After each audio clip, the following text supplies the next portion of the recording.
Welcome to the Invite Health podcast, where our degreed healthcare professionals are excited to offer you the most important health and wellness information you need to make informed choices about your health. You can learn more about the products discussed in each of these episodes and all that Invite Health has to offer at www.invitehealth.com/podcast. First-time customers can use promo code podcast at checkout for an additional 15% off your first purchase. Let's get started.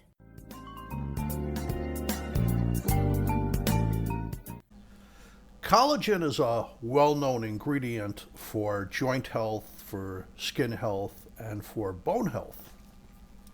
It's the second most common ingredient in the human body after water. And it makes up tissues throughout the body. It makes up 36% of your bone. In fact, that's what the calcium inserts itself into. It's called the organic matrix of the bone, what collagen makes. And the calcium actually attaches to that. It makes up 67% of your cartilage and your joints, like in your knee joint approximately. That's actually where the glucosamine and chondroitin embeds itself. So it's very important for bone health and for joint health. It makes up about 70% of your skin. That's what the hyaluronic acid inserts itself in, which is basically the rest of your skin. And it makes up tissue throughout the body. It's a very important ingredient. But here's the problem. Once you stop growing in your 20s, the body starts to make less and less collagen per year. So after the age of 50, we've lost a great deal of our collagen. But here's the thing. It also turns out that collagen is good for your muscle and apparently for your brain, two other things that suffer with age. So welcome to my podcast. Collagen, which is known for skin and bone and joint health, is also good for your muscle and apparently for your brain. Hi, my name is Jerry Hickey. I'm a nutritional pharmacist. I'm a licensed pharmacist. I'm also the senior scientific officer over here at Invite Health. You can find all of Invite's podcasts for free wherever you listen to podcasts, or just go to invitehealth.com/podcast. You can also find Invite on Twitter, Facebook, and Instagram at Invite Health. And of course, all of the information on this podcast episode will be listed in the description. So let's talk about collagen and you and your muscle and your brain. So if collagen is so important to the body, it's a real problem when you start to lose it. You have to replace it to make up for the missing you, literally. So let's talk about muscle specifically. Once we hit our 50s, we really start to lose muscle. Now, I have to tell you, I wouldn't say a gym rat, but I spent a lot of time in gyms lifting weights and, on a treadmill and doing sit-ups and all that stuff. And I could tell you, if you lift weights and you do all of those exercises, you not only don't lose muscle in your 50s, you can gain muscle and strength in your 50s. But for people not doing that, they typically lose about 1.5% of their strength each year after the age of 50. And that dynamic accelerates in your 60s and 70s. After age 60, we lose about 3% of our strength each year. So a 75-year-old man, he could have lost 70% of his strength if he doesn't take steps to prevent that. And there are things you could do. There's definitely things you could do. I'll talk about some of the other nutrients that are surprisingly good for your muscle after I explain about the collagen itself. And of course, protein's always important for muscle. Minerals are important for muscle because they make it function. Plus, minerals work with your nervous system for the twitching of the muscles. So let's look at some of the studies on collagen and muscle. But first, let's talk about collagen quality. There are better sources of collagen. For instance, at Invite, we get our collagen from a French-Italian company. It's called Peptan. It's very high quality. Has to be rich in collagen peptides. Now, collagen is a very big molecule. We call that a high molecular weight. So they literally have to add some enzymes to break down the collagen so you can absorb it. And that's good because it liberates the collagen peptide, so it's easier for you to utilize. And they're used throughout the body. They're used everywhere. They make up all the valves in your body. They make up the lining of your blood vessels. They make your muscle. They make your connective tissue and your nose and your earlobes and all that. So they're used everywhere. And you want a clean collagen? There are some collagens coming from some countries that are just subpar. They're low in the peptides and they're not that clean. And how much do you need? Well, if it's for the skin, you could probably get away with 3 grams of collagen a day, 3 grams of the protein from collagen. If it's for the joints and the brain, etc., you probably need 5 to 8 grams a day. So here are some studies on collagen. This is a study in the Journal of International Society of Sports Nutrition. It's from Nippon Sports Science University in Japan, but also other academic research institutions in Japan. It's middle-aged men. Their average age was 53.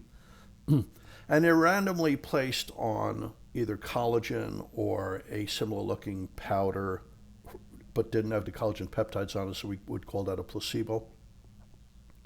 And on the 29th day of the collagen supplementation, and of course these men had, at baseline, they checked them in. Baseline means the start of the study when they were enrolled, but before they got the collagen. So it's the start, the inception of the study.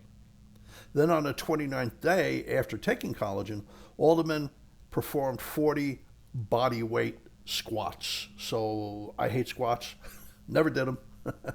But they're using weights and they're doing squats. And the squats were divided into 5 sets, so it's 8 squats at a time, 5 times, which would definitely be exhausting. Now, the collagen was taken 1 hour before the exercise, and they gave them 5 grams, well, like a teaspoon. And the collagen reduced fatigue. It significantly reduced fatigue, which is very interesting. The collagen also reduced muscle soreness significantly. I mean, it really made a difference. But the collagen added on to the benefits of the exercise by increasing muscle strength. And adding the collagen to the exercise was significantly better than exercise plus placebo for improving the muscle strength. But the collagen also reduced muscle damage when compared to previous studies. So in previous studies, they looked at the amount of creatine kinase in the blood. And in this study, they looked at the amount of creatine kinase in the blood, but they weren't focused on that. But they saw that the creatine kinase in this study was lower than in previous studies. So it's not the best way to do it, but it is some kind of indication. Creatine kinase is something that when you use your muscle, you break it down. And when levels are higher in the blood, it means that there's been some muscle damage or muscle wasting. Now, I just took some of the studies on collagen and muscle. There's a lot more to it. I mean, there's a good amount of research showing that collagen is good for muscle. Do all the studies show this? Yeah, pretty much. Yeah, I mean, it's pretty much an agreement. Because as our body ages, we have to supply sufficient collagen to it to counter the natural breakdown of muscle that's caused by a lack of collagen. Collagen does make up a certain percentage of muscle.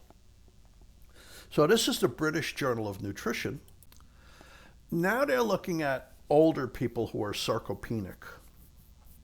Now, sarcopenia means the loss of strength and muscle you get in aging, and it could be extreme. So if it gets too extreme, you have fragility syndrome, where you're shrinking, you're becoming inactive, all those diseases of aging are creeping into your life. It's not a good thing. So these are 53 sarcopenic men. They're losing strength and muscle. Their mean age was 72, so the middle age was 72, so they're probably in their 60s and 80s, 60s through 80s. And they gave them either collagen or placebo during an exercise regimen. They exercised 3 times a week. It was guided exercise for 12 weeks. You don't want them to hurt themselves. Now, over 12 weeks, there was a real impact with collagen.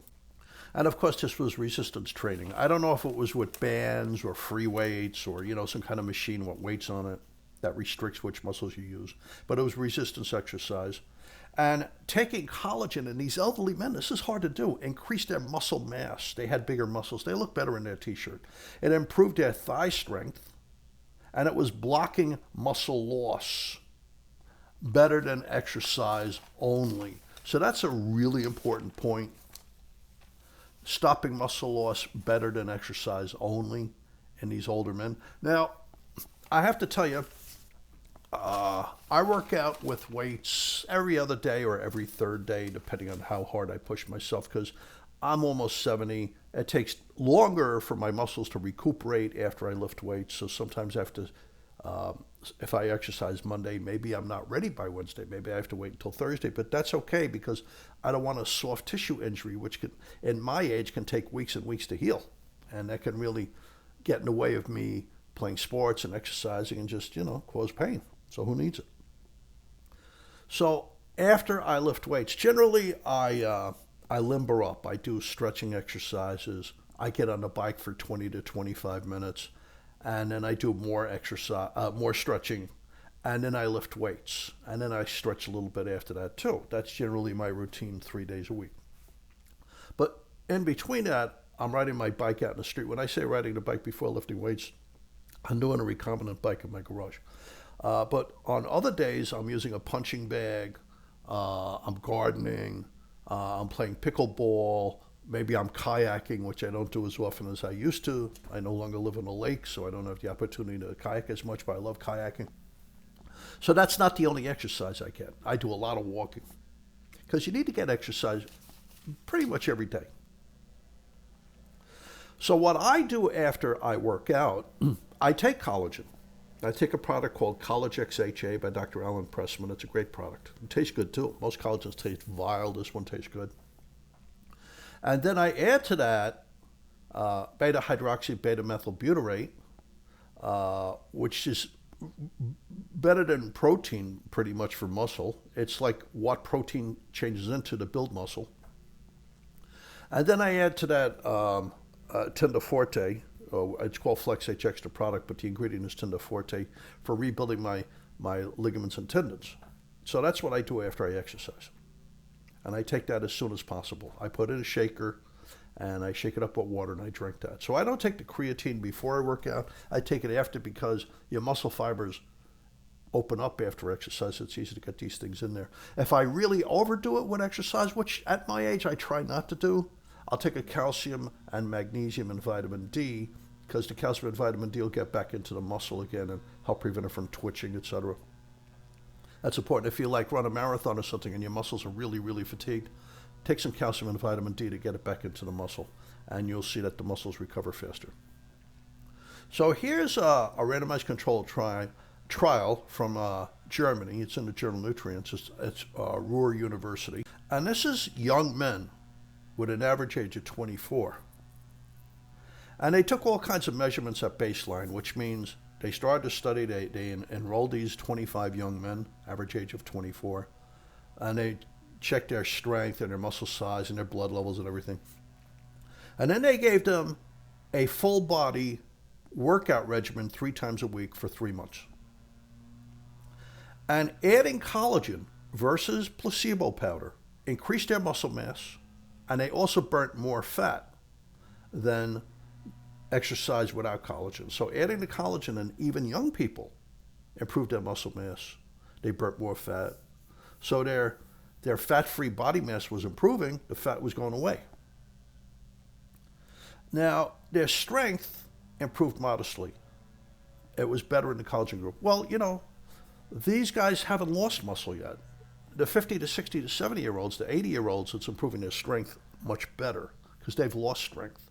But in a 24-year-old, you're still building strength. So the collagen helped a little bit, so that's a positive thing, but it was getting them in shape faster. They were losing the fat and getting muscle mass faster. So here's the last one I'm going to say about collagen. It's kind of like a bonus because it's researchers in the UK, different universities that do research in sports and exercise and fitness in the UK. It's in the journal Amino Acids. I love that journal because proteins are made out of amino acids, and you're basically made out of protein and water with some minerals thrown in and some fat thrown in and some sugars, some body sugars thrown in. But you're basically protein and water. That's what we're made out of. And protein also makes our hormones, many of our hormones like insulin and insulin-type growth factors. And protein makes enzymes that make the body work efficiently. So it's all interesting. Proteins adjust our pH so we're not too acidic or too basic. It's all important. So these researchers in the UK are doing a meta-analysis. A meta-analysis is when you take a whole bunch of studies and you group them together. It gives you more people, it gives you more researchers. And if you do it correctly, if you're picking studies that are well-designed and accurately reported and lacking bias, it really kind of proves if something works or it doesn't work. And usually when you do a meta-analysis, you kind of weaken the results. So if something should help you 20%, when you do a meta-analysis, it might only help you 12%. That's just how a meta-analysis works, because they're also picking negative studies and they're grouping them together. So if you have 20 great studies that say something works and you have 2 that say it doesn't, you know that the 20 is going to outweigh the 2, but the 2 that says it doesn't work will pull down the average benefit. So this is 15 studies. Mostly in recreationally fit people, but not always. Some of the times it's in older people. Even in elderly people, the collagen was improving the ability to exercise because it was reducing muscle soreness and it was reducing joint soreness. It also benefited bone health. Now that's going to make sense. Collagen was originally researched for skin grafts and damage to the skin caused by burns. That was some of the original research. So they were figuring out, people with third-degree burns, can we apply collagen wraps to it? Can we give them collagen? And they found out it was helpful. And they also found out that studies showed that collagen helped people with knee joint pain and hip joint pain. In fact, I have a lot of people who report that collagen helps them with their spinal pain because your spine is basically made out of collagen. So in this study, looking at these studies in people exercising, the collagen was reducing joint pain. It was benefiting joint tissue. It was improving bone health because 36% of your bone, like I said before, is made out of collagen. And that's what the calcium adheres to. And at the same time, collagen was improving strength, muscle size, and muscle recovery was sped up. So collagen with exercise is good. It protects the bones. It actually helps build bone. It protects the joint. It actually improves the ability of the joint to create chondrocytes, little joint cells. It improves the rate of recovery from exercise for sore muscles. It helps build muscle mass. That's very important for us older people. And it helps build strength and helps older people regain strength. So now, I thought I'd have time to do the brain stuff on collagen. I think I'll have to do that as a separate podcast. So I want to thank you for listening, and this is Jerry Hickey signing off. But before I go, if you could subscribe and leave a review, that would be helpful for us. And you could find all of the invite. I gave you all the info before, but you could find the invite podcast episodes wherever you listen for free. Or just go to invitehealth.com/podcast. Thanks for listening. Have a great day, rest of the day, and I'll speak to you soon, hopefully.